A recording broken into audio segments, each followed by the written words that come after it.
Hey everyone, Ryan back with a Homebrew Wednesday. I was going to shoot this outside, got a little lazy, got a little windy outside, didn't feel like setting up the camera, so we're going to do it on the webcam with, unfortunately, a fairly bright background that just keeps, I don't know, it's annoying. So hopefully you guys can deal with it. Today I'm talking about some of the Dean's List beers. Mike Dean sent me a box of beers.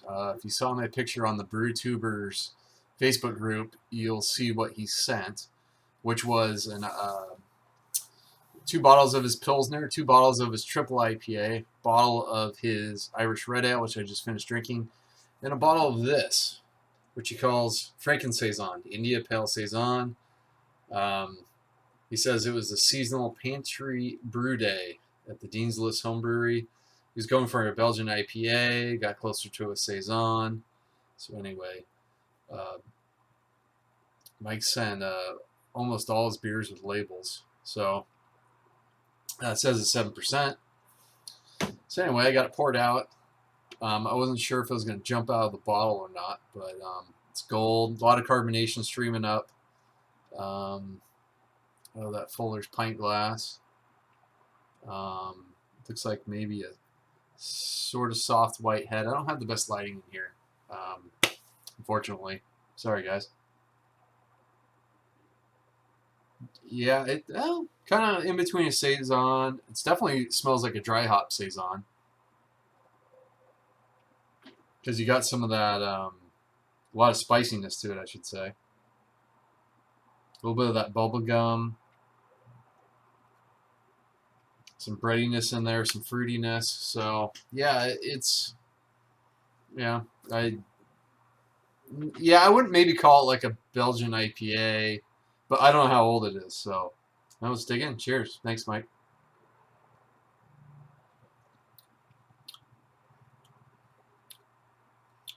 Yeah, it actually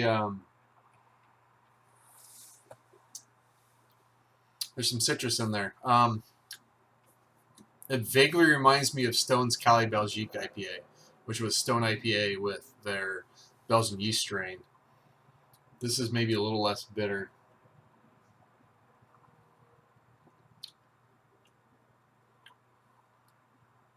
Yeah, the hops are there. Yeah, I mean,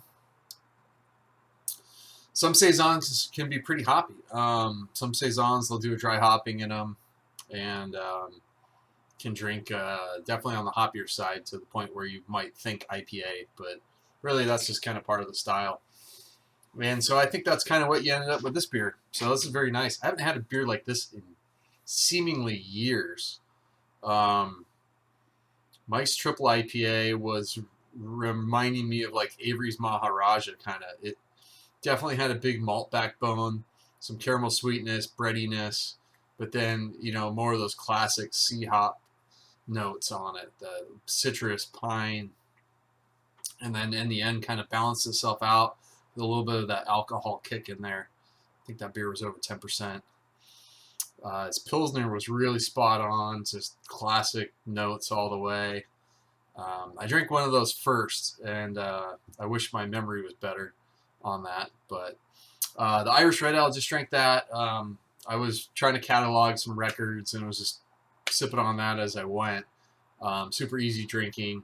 Kind of when I was done with that, and I focused in on the beer. Yeah, I noticed it wasn't overly sweet, which a lot of Irish Reds can be. Had some good dryness on the finish. Maybe a touch of like a grain tannin on the finish, but pretty minor stuff. So yeah, that was really cool, Mike, to send out all these beers. I don't know if that's because of how the SJ Pour Challenge went for him. You guys might have noticed I wasn't in the challenge because I was going to try to focus in on the National Homebrew Competition and getting beers ready for that.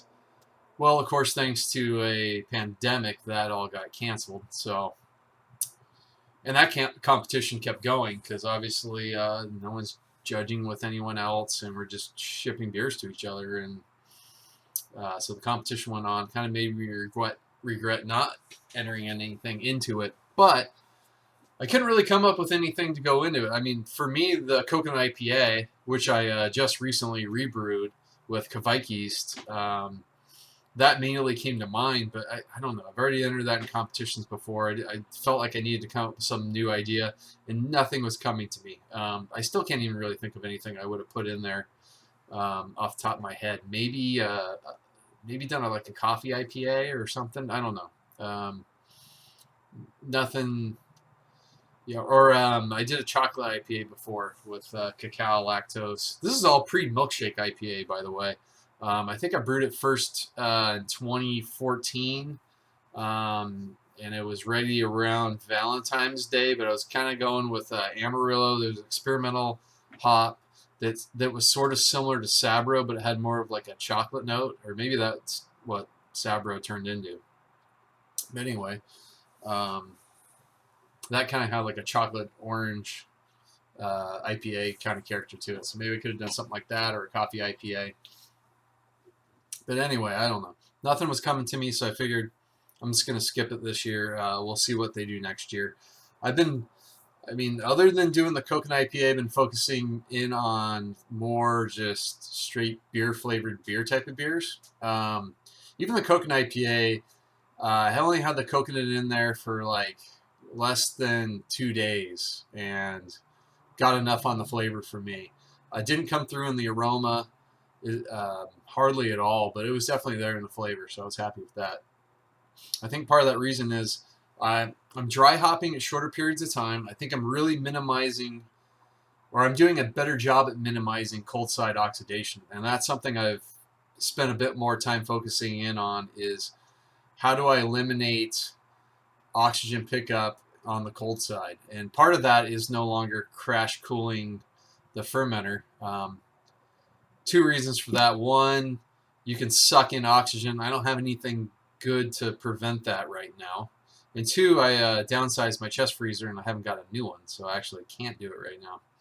But anyway, with the bouncer filter, that kind of helps clear it up a little bit. I threw some gelatin in there and it's clear as it needs to be. So no complaints there. But the hops and the aroma of my hoppy beers lately have been popping a bit more and for longer periods of time. And I think that's because I'm better at minimizing that cold side oxidation.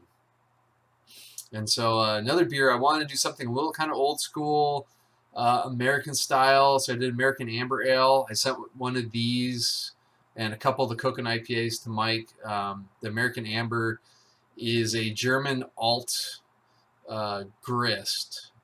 So fairly traditional German alt style malt bill. Well, I fermented it with Kvike yeast, and then I hopped it with CTZ and Southern Passion. So old school meets new school on the hops. Really like how that beer turned out. Really nice. The other reason I did I think I sent Mike a bottle of the milk porter, but I can't remember. I sent him the coconut IPA, American Amber. I think it was the milk porter, which I was thought about. Well, maybe I should do kind of milk stout, lower alcohol kind of stout to have around. And I thought, you know what if I took a more porter recipe, almost my brown porter recipe, but without the brown malt. I don't think I used brown malt in it, but anyway, I did something a little different with that beer. Well, I just shipped him the box a couple days ago, and I'm already forgetting what I said. But anyway, hopefully Mike does a video on the beers I sent, just as like a nice overview. So this video is going on too long, so I'm going to wrap it up, keep it under 10 minutes. So hopefully everyone's brewing out there during the pandemic. I'm back to work full time, so it's no more working from home and having a bit more spare time. So until next time, everyone, hope everyone's safe. Keep brewing beer. Cheers.